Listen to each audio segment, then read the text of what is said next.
Why do some people find joy even in the bleakest of circumstances?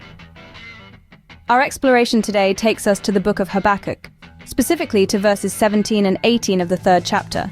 Here, the prophet Habakkuk exclaims, "Though the fig tree does not bud, and there are no grapes on the vines, though the olive crop fails, and the fields produce no food, though there are no sheep in the pen, and no cattle in the stalls, yet I will rejoice in the Lord. I will be joyful in God, my Savior." In a situation bordering on destitution, the prophet is still able to find joy. It's a concept that might seem baffling to many. Some might label Habakkuk as a spiritualist, someone living in his own imagined world, as how else could one find joy amidst such scarcity? Whether spiritualists or materialists, all are in pursuit of their own definition of happiness.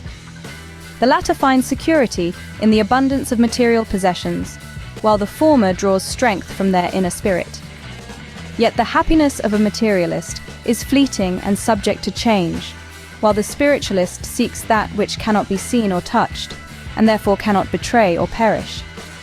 Influenced by such philosophical thoughts, many perceive Habakkuk as a spiritualist. They believe those relentless in their pursuit of God are merely spiritualists skilled in self-hypnosis.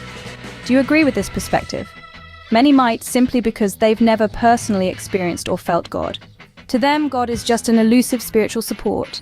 However, in the eyes of Habakkuk, God is far from elusive. The prophet knows God as a formidable, communicative, and tangible living entity. His glory fills the heavens, and his brilliance is like sunlight. With such a God as his support, Habakkuk sees the yield of the vineyards, the crop in the fields, and the animals in the stalls as trivial matters. That's why the prophet says, "I will rejoice in the Lord. I will be joyful in God my Savior." This isn't mere idealism. However, his joy differs from worldly pleasure. Firstly, this joy emanates from within and isn't influenced by external circumstances. It's not the typical happiness we often speak of.